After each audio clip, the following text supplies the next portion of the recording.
Thank you, Senator Sullivan. I'm going to recognize Senator Duckworth and ask Senator Warren to take over. As I go vote, I shall return. Someone said that once. Excuse me. Thank you, Mr. Chairman. Welcome to the panel. I want to pick up on a thread from earlier in the conversation and discuss why I find the CCP's actions across the Indo-Pacific, from the Mekong River to the South China Sea to the Pacific Island nations, so incredibly troubling. It's no secret that the CCP is using economic coercion and expanding its diplomatic presence in this key area of the world. And reality dictates that countries in this region cannot simply ignore China's presence and proximity. And yet I still hear from our allies and partners about how the United States remains a strong partner of choice, and even those who are not yet allies and partners. I sat down and had a meeting with the Prime Minister of Cambodia, and he said he wanted to engage with the United States as a partner when it comes economically to economic engagement. Which brings me to my first question. Dr. Lin, it's lovely to see you again, and I appreciated your insights when I was preparing for my travel to Taiwan last year, and I look forward to hearing more of your thoughts as I plan another trip to the region. Your testimony highlighted how our nation's alliances and partnerships are a critical advantage over the PRC, and I couldn't agree more, and that's why I'm leading a CODEL next week to Indonesia and Japan to discuss a wide range of issues, including energy security and the role that biofuels can play in reducing our reliance on fossil fuels, facilitating greater economic engagement among friendly nations, or those who would like to become more friendly, and the importance of expanding people-to-people academic exchanges, including those that have brought many Indonesians to study in Illinois. I will also engage both countries on bolstering multilateral organizations like ASEAN. Dr. Lin, how do you see the role of multilateral partnerships and agreements in countering malign CCP activity, and how can the United States best show support for all of our Southeast Asian partners with our relationships with them, but also encouraging other partners like Taiwan to engage with our Southeast Asian partners? Thank you. Senator Duckworth, great to see you too. And I'm really heartened that you're taking another trip to the region, because part of what we need to do from the United States, not only the Biden administration, but also throughout Congress, is to have more visits to the region. Our own presence there to the region reassures our allies and partners, and also showcases that we care and are listening to what they're most concerned with.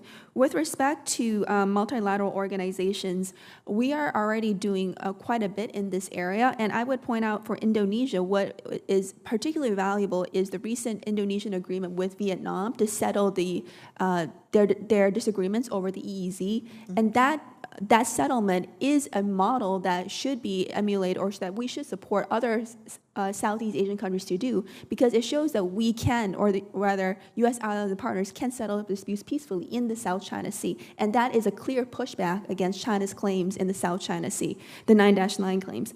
As for Japan, I would recommend that given all the major shifts that we're seeing since this December in terms of Japan's national defense strategy and whatnot, your trip comes at a very pivotal point to really understand what direction Japan is taking. And we had discussed earlier that Japan is likely one of the few countries that Taiwan can probably depend on more among U.S. allies for its defense. Thank you. And you touched on this. I think that there are current cooperation agreements that we can expand upon, and there are new partnerships we should pursue to ensure stability in the Indo-Pacific region.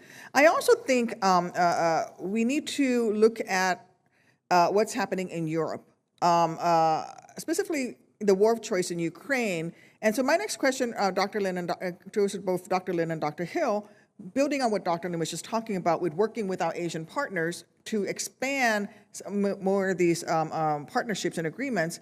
With only a few exceptions, many countries in Southeast Asia have not joined in sanctioning Russia following the invasion of Ukraine. And many of them are watching what's happening in Russia and gaining a different lessons learned for what that means for them, whether it's Taiwan, whether it is, for freedom of navigation in the South, in the Indo-Pacific region. What message or actions help convince our non-European allies and partners to condemn Russian action? And conversely, what message and action resonate with European allies and partners as a counter to CCP malign activity? How do we get more of our engagement with Europe and to get our European partners to understand that the Indo-Pacific region is important to them too?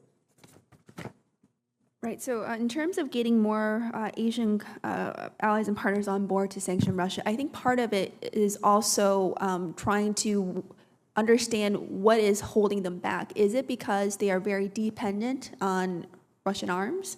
Is it because they're dependent on certain types of trade with Russia? To the extent that we can decrease their dependency on Russia, I think that is a way in which we could shift their perspective, because there's something holding them back. I think most countries recognize that Russia's invasion of Ukraine is a clear atrocity and something that they oppose, but it's getting them to the sanctions step that we need to work on. Dr. Hill?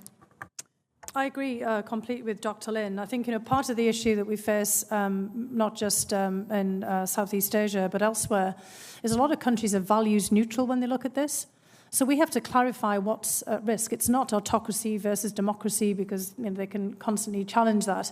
It's really the violation of territorial integrity. So when Dr. Lin was talking about the importance of us helping Indonesia and Vietnam to work out their territorial disputes, this is what we have to clarify for countries in other regions. European countries are stepping up to try to make this point too. It's the point that Finland and Sweden are making as they seek to join NATO.